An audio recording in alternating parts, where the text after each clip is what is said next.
Hi everybody, I'm Denny Michael with the Surfing Heritage.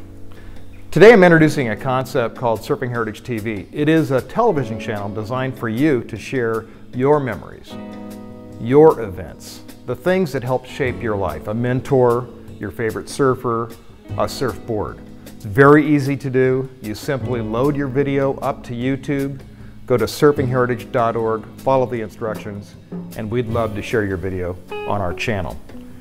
Speaking of sharing, I have a personal video I'd like to share with you today as an example of some of the things that you could do as well.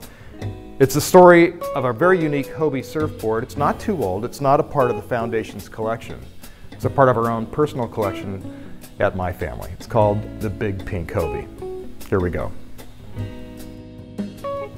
So we start our story with a very special Terry Martin shaped pink Hobie that's become a part of my family's quiver of daily riders. We surf this board all the time, and I could not help but think of all the people and all the surf that this board has been through in its short history. The board's design is a collaboration between Bucky Barry, a Hobie team rider, and Terry Martin, one of the all-time great surfboard shapers. It's known as an Uncle Buck model and is the top nose riding design to date from Hobie surfboards. The dimensions are 9.8 feet long by 3 inches thick by 23¼ wide and features 50/50 pinched rails. It has a distinctive pink bubblegum color on the top deck that reminds me of Terry's constant chewing of bubblegum. Unfortunately, as many of you know, we lost Terry a while back, and this film is another reason for me to share its history and the functional beauty of Terry Martin shapes.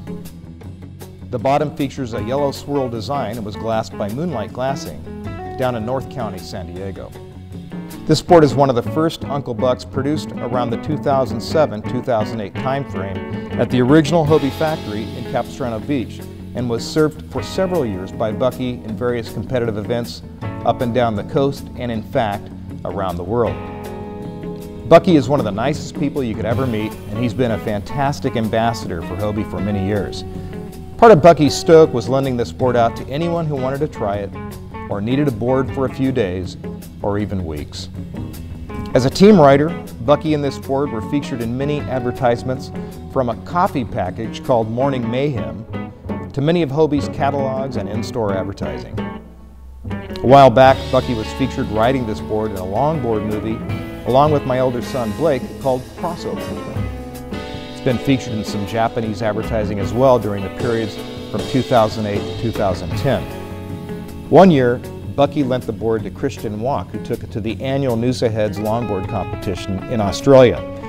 Christian proceeded to win the nose riding event on this board.